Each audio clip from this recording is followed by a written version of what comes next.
Okay, hey, welcome. It's me. I'm back.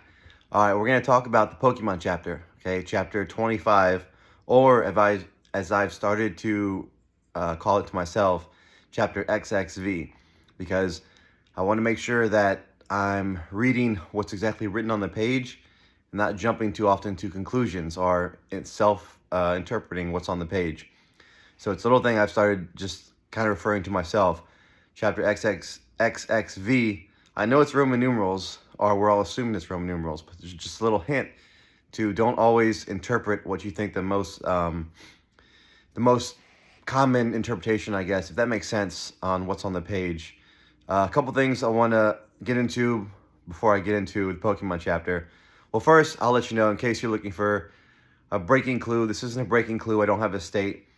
This is a new way to interpret data in light of what's been going on in the other boxes, which I think is very important, which is why I'm very excited. And I really hope that a box is found soon so we can use that to start to uncrack some of these other tough nuts that we have going on.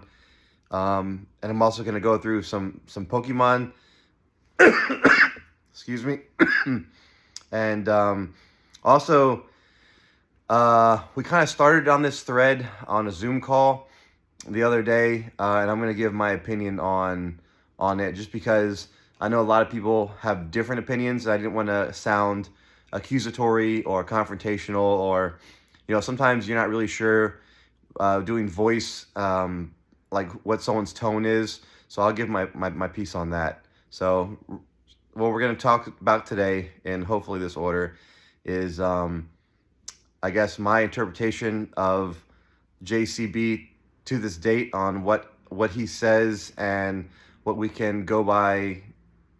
What's the word I want to use?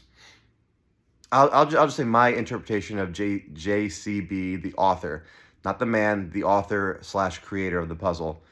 And then we'll go into the Pokemon chapter. All right, so from what we've mostly determined with the word search, right? That's I think the most work. It used to be the AT box, but now it's the word search has I think the most man hours, women hours, people hours, hunter hours overall. Still have a little bit of a lingering cough. My head and stuff is better.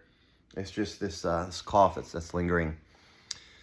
All right, so everyone's taking what he says is written in the book at face value, and I think that's good to a point. For example, it's been there's no grand ciphers, all right, and there was some debate about today whether it's there's no ciphers. You say grand ciphers, but K-Pro posted the text. There's no grand ciphers. There was a quote. Which is another point. Can we trust, and I think American Treasure Hunters, or Great American Treasure Hunters, brought it up in the Discord. Can we trust what he's saying in the press releases? Do we give it the same amount, same level as what's printed in the book? Because that was from a press release when they asked him about ciphers or hunts. He said there's no grand ciphers. And then so we have what's printed. Right? Everything you need to know is in the word search. There's no some pronouns. A very simple, you don't need to be a genius. Right? So these are all statements that's in print in the book. And some of them seem contradictory when we look at the puzzle, the word search, and we see all the different layers, assuming that those are the correct layers. Because when you find 3 or 4 different layers, that's when you start to peel back the wait, I thought you don't have to be a genius, or there's no grand ciphers. Whether if you just look at the word search on the surface level, find these words, oh, there's a message. I think finding the words in an anagram is very surface level. But what do we get from the anagram, right? There's these 5 clues.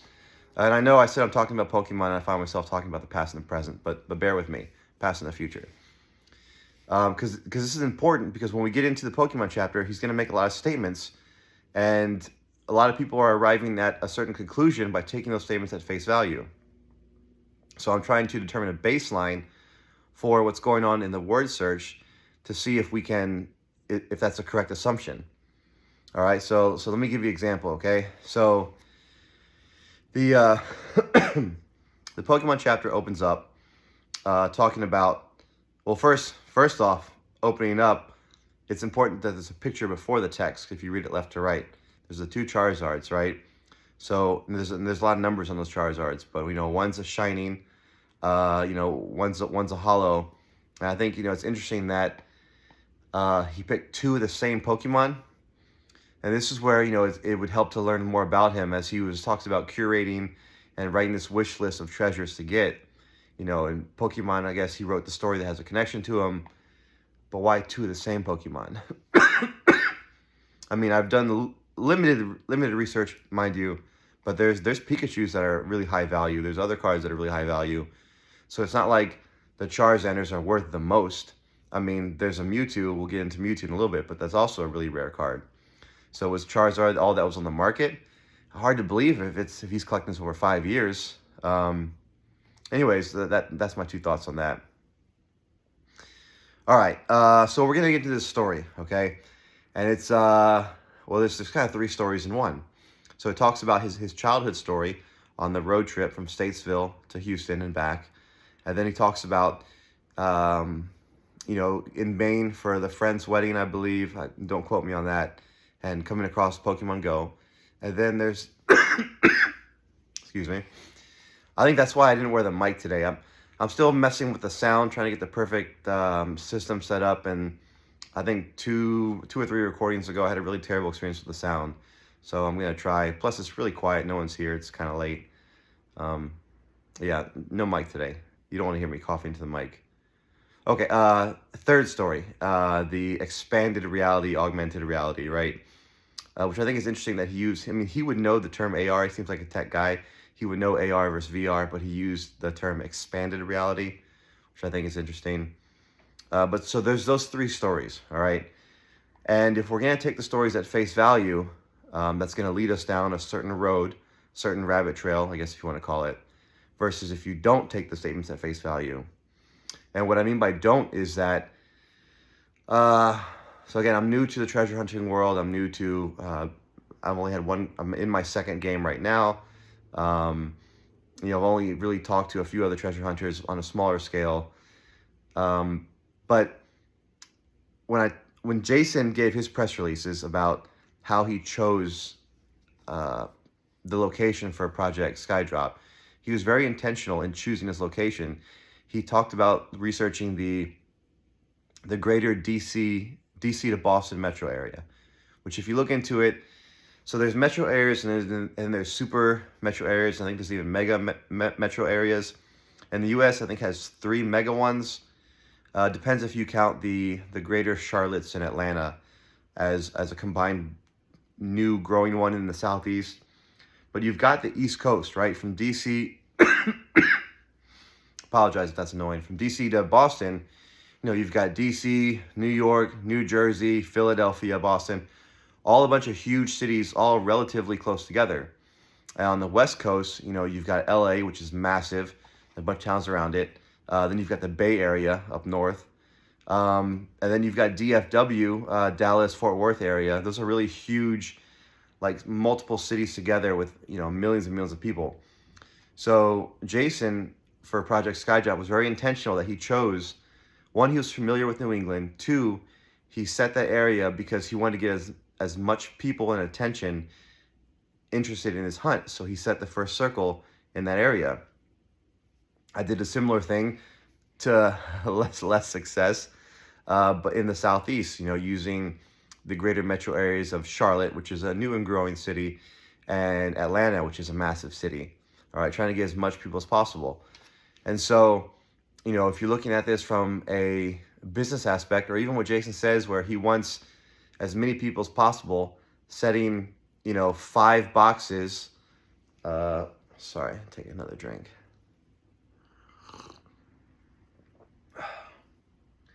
Is he going to use these large metro areas? Is he going to put it within, a day's drive, within 2 or 3 hours drive? I think most people don't mind driving an hour or two. I think beyond that, 4, 5, 6, you get to be the dedicated category, which is out of like a easy day road trip. Ugh, maybe I should have waited. Or I can pause it and grab a cough drop. I don't know. Anyways, we'll try to power through. So, again, businessman, JCB, right?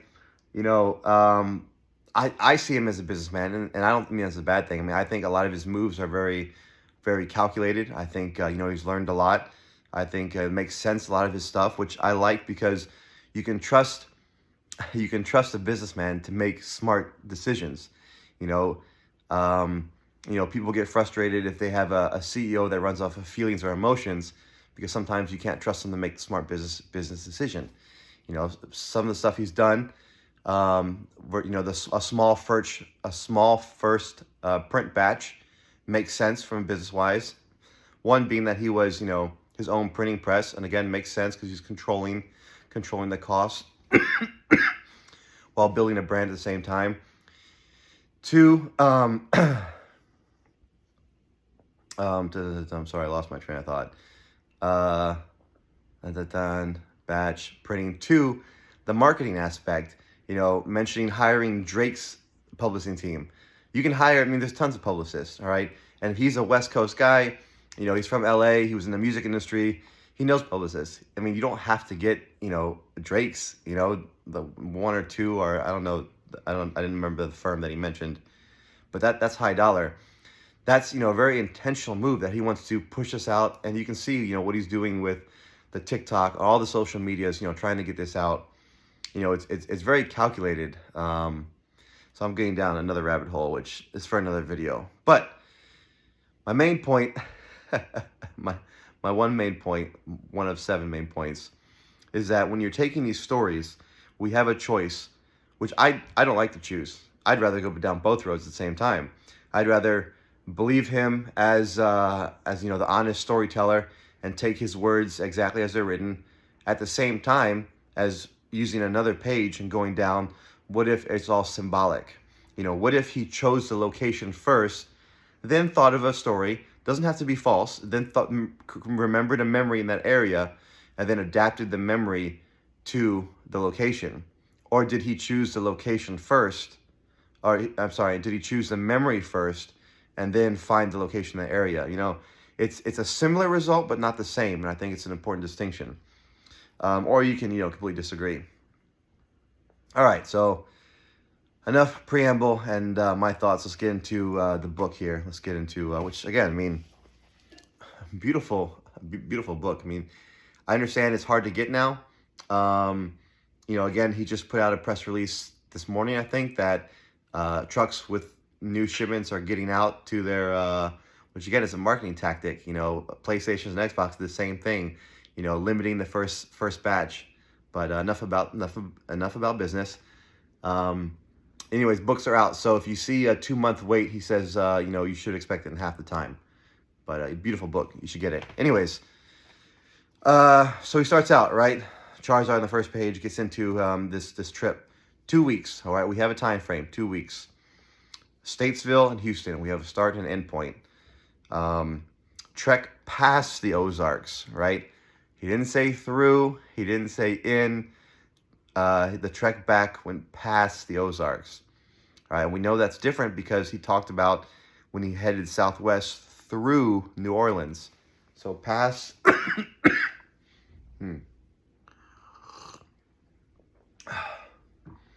Past versus through. All right, so, I mean, did he put that Ozarks in there to throw us off? Because he mentioned New Orleans a bunch of times. Heck, he mentions Maine in the story. But Ozarks is kind of only mentioned that once, unless I missed it again, which I might have. But correct me if I'm wrong. Throw it in the chat, in the comments. Okay, so past Ozarks, through New Orleans, that's going to alter my final guess for, I think I was a little bit north. So I think I'm going to adjust and go a little bit more southeast in my final guess. All right, he talks about he's got a camper and tents, all right? What are we thinking? Kids in the camper, adults in the tents? So it's him and his sister? Or him and his sister and a brother? Nestled between the grandparents, right? So grandparents are in there too? You put the grandparents in the camper and the core family, mom, dad, kids in the tent. I don't know. But if you're breaking down tents each day, that takes up time. If you're setting up a camper each day, that takes time. Okay, so it talks about, the hotel was a luxury, right? It was a luxury, so, we're not doing that too often. New Orleans, spent one day exploring the French Quarter. Is that one full day? Did they pay the hotel for 2 nights? So did they get in? A lot of people complain about, hotel check-in times, right? You can't check in till 3 or 4. You have to check out by 10 or 11.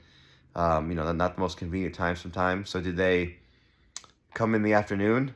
What time did they leave Statesville? Did they come in the afternoon? All right, let's get the, a full evening, nice rest. And in the morning, we have to check out, but we're going to spend the day exploring the French Quarter, knowing that we still have a couple-hour drive after us. The dad's thinking, okay, let's not stay out too long. Or if you paid for 2 nights for the hotel, which we know is a luxury, do they go big? Then you can do a full day, literal full day exploring, and knowing that you can sleep in that night and then check out the next morning and drive. I have experience with road trips. I know some of you guys have shared your experience. Some of you guys have shared your experience with road trips in the Discord. Me personally, every Christmas, growing up from the age of, diaper toddlers to high school, we drove to Texas every Christmas. And in the beginning, when both my parents had jobs that only gave them like 2 weeks PTO, that was when they used it. They both used it. Later, they got, better jobs. My mom ended up working for the school, so she had more holidays and weekends. More holidays and summers off. So sometimes we made that trip without my dad. But, in the very beginning, we would always drive. And it was, we had an SUV, and it was because family was very important to us. And they were less concerned with having fun on the road trip and getting sights for us as getting down to Texas as soon as possible, starting from Maryland. So it was like a 20-hour drive from around Baltimore to Dallas. And when my parents were younger, the first few times was, straight through. Dad drove most of the time. Mom would spell him when he was tired. And then as we got older, they got a little bit more money. Then, we'd stop for a night. I think the max we ever stopped was 2 nights. And that was, we did a sightsee. We stopped in Nashville or Knoxville. It's a fried chicken, something like that. But the journey wasn't the goal. It was the destination for sure. Because, that we wanted to spend as much time as possible with family. I wanted to see all my cousins. They wanted to see their brothers and sisters and their parents. And so I'm getting a very different vibe from this trip, is that here the journey is important. Just the way that JCB is framing it, in my mind, that's what I'm picking up. He doesn't mention, as far as I can recall, he doesn't mention why they're going to Houston. From what little we know, context clues in the book, because I don't want to go too far outside the book. Even though some of you haven't shared, and that's fine. I'm just not going to share with that on this video. But from the book, we know that the father was a preacher, right? We know that he, I guess, preached at different churches and had different preachers come through his church, which is common in churches, to have evangelists that travel or whatnot. So, was Houston's, they've got some big churches there. Was the dad going to preach for the weekend? And in that case, that makes sense, because if you're only going to preach that Sunday, you probably only need to be there Saturday, Sunday, spend some time there resting. Maybe the day after if you're tired, just so 3 days tops. And then you can have more fun on the to and from, But, if he has family in Houston, which I haven't heard him mention at all in any of the other chapters, in that case, you would spend more time in Houston, right? You want to at least spend more time there than traveling. So maybe we're thinking 4 or 5 days in Houston. And that leaves 4 days on each side, traveling, something like that. And the reason I bring this up is because this is going to, from at least the way I read the story and understand it, it seems he's made this trip a few times. And this one time stands out because of his experience in New Orleans. They had the money for the hotel, and it was a luxury. So if there's certain campsites that they know and have a good experience with, family-friendly campsites with good bathroom facilities, right? He talks about, the army of croakers on his way to the bathroom. But that's a more, I guess, middle to nice tier. Middle to nice tier of campgrounds is one that would have a shower bathroom facility in the middle. And we also stayed at a lot of campgrounds growing up during the summertime mainly. And the nicer ones would have, a tent site, a pad where you can set up your tents. And then normally within a couple minutes walk, there was a centralized shower restroom facility, concrete. And I do remember I don't remember frogs. I remember bugs in the middle of the night and stuff. Running back and forth from mosquitoes attracted to the light or whatever. Lost train of thought again. Yeah, so I guess what we're trying to figure out is how many times did they stop to and from? Because then we can start looking at big campsites. And I've already looked at a few. I'm not ready enough to present what I found yet. I think I'm getting close to something. But remember, we have to look at the time frame, right? So you're not searching for family-friendly top campsites currently. You have to look at in that time. Again, assuming we're taking the story at face value and everything, right? You also want to look at stops that have, a river with low, low height, low flow. For, rocks and streams and riverbeds, crawdads, salamanders. It doesn't mention anything about rapids, right? All right, so I think that's enough for the preamble, right? His first part of the story. So we've got a few takeaways. I mean, I think everybody should work both paths at the same time. Try to dissect the story as much as you can. Try to put yourself in the role of either father or child, and look at the routes. Stick with the major interstates, right? If you're towing a camper behind you, you're driving a family SUV. What do you say, station wagon or something? You're not going to be taking a lot of country roads. You're going to want to stick to an interstate. So look at a couple of interstates between Statesville, North Carolina, and Houston. And then try to chop it up into 2 or 3. I think it's pretty fair, 2 or 3 evenly spaced sections, drive sections. And look at campgrounds there. Family friendly, not too far off the interstate. Near bodies of water, I think is a pretty good assumption. Do that front and back, and then you'll have a list to work with. Man, I hope this, I'm gonna have to listen back to this video and see how bad it is. I don't remember the other ones I did live is that bad. Maybe because I'm talking more. All right, so now we get into the second part of the video. We get into the actual, I didn't really break down and analyze the main story, which maybe I should, seeing how it could be a play on word of main. This is the main story. I don't know, I just didn't. But so now we get into the expanded reality, right? Which I think is a weird way to say it.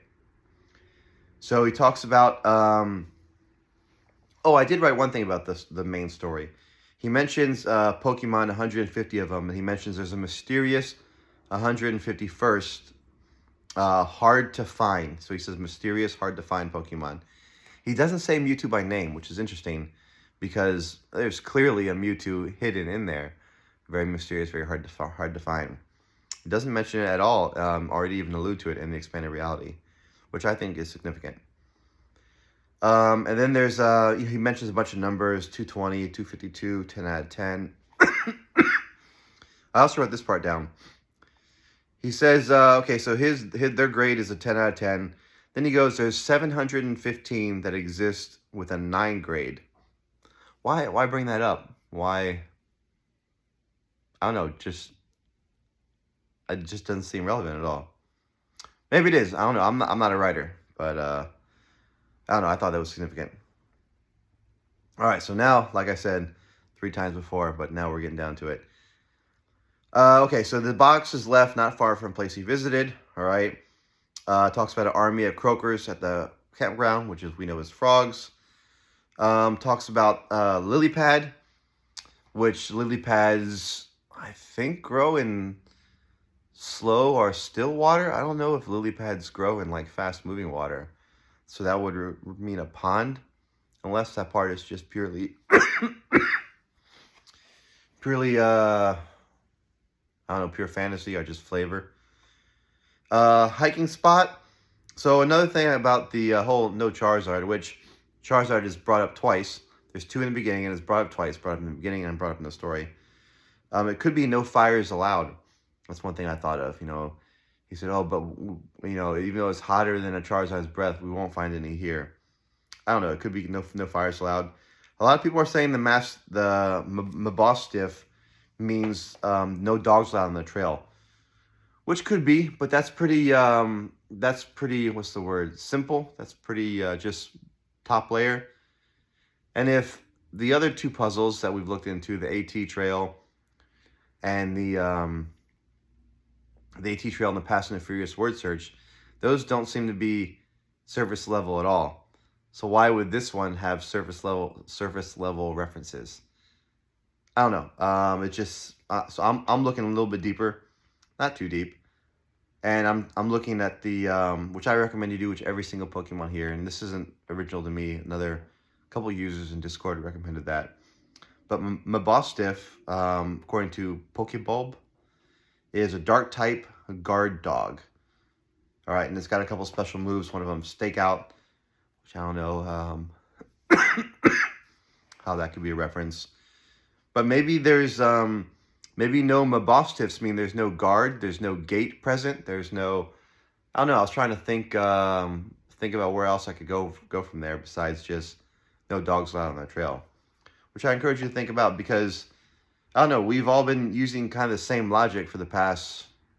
How long has this book been out? A month already? 3 weeks? And no one's found the box yet, so maybe we need to, shift our thinking a little bit. So then we talk. Oh, then it goes into Golem, which I didn't even know was Pokemon at first.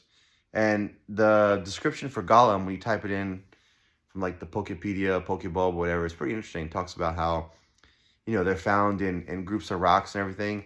So that would be like the third rock reference from turning over rocks and playing with rocks and streams, salamanders, crawdads, versus him seeing the rocks in the footage and showing it in the picture. And now you have a Golem, if I'm pronouncing that right, Golem. They like to hide in rocks along rivers. So that was just a, I think many people have already analyzed the Poke Poem, so I didn't really go too deep line by line. I just tried to put out new ideas, fresh ideas that I hadn't heard talked about before. Maybe people are talking about these, but this is a new one. Look at the time. It's going on for 28 minutes, which is surprising because I was supposed to keep this short because I'm still, I want to get to bed early, which I'm going to go right after this, and get a bunch of rest, see if I can finally get over this, this cough here. But we're getting the final thoughts, so hopefully this video doesn't require a lot of editing. I'll probably just post it as is if my coughing isn't too bad and if you don't hear me like wheezing for breath or phlegm in my lungs or something. When I Googled my symptoms, it said I had a whooping cough, which I thought was only for babies. Maybe adults can get whooping cough too. I don't know. It's going around Maryland, apparently, so stay away from me. All right, so closing thoughts. Let's lock in, focus. All right, so I think I'm getting close to being able to. I know I've said Arkansas before, and I put a couple of pictures of Cinnabar Mine Trail. I think that is a little bit far north, going off of this new information I have. So I think I'm gonna take another look, see if I can find a place more south, maybe even more east in Arkansas, or maybe even out of Arkansas. I don't know. I'm thinking it's on the way back, not the way forward. Just something about the story, something about the flow, just makes me think that it's a place he stopped on the way back, not the way forward. I don't know. Normally, when you drive, you're driving further distances going versus coming. You're taking your time. If you're exhausted, you might be. If this is again, I need to figure out what time of year this is because if he's public school, a 2 week is going to be during a big public holiday. It's going to be during spring break. Sorry, a low battery warning came on. It's going to be during a big holiday, right? It's going to be during spring break. Could be during summer break.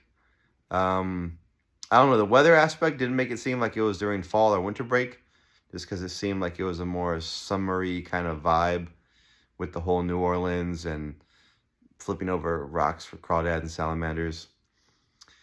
But those are, I'll probably do one more video. I've done, I'm going on TikTok. I'm going through the Pokemon as mentioned for a day.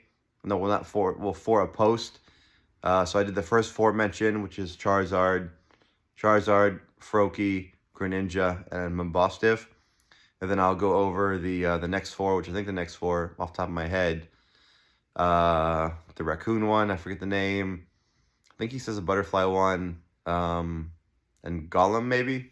So maybe there's only 8 total. Somebody did. I can't think. I don't know. I think the medicine's kicking in, so I can't think of how many there are. But I'm going to go through on TikTok, and it'll show just a picture of each one. Hopefully Nintendo doesn't sue me.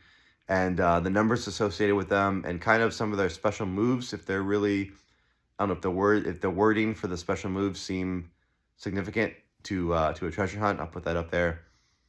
I don't know if I'm going to go through and put all the Pokemon in a YouTube. I might.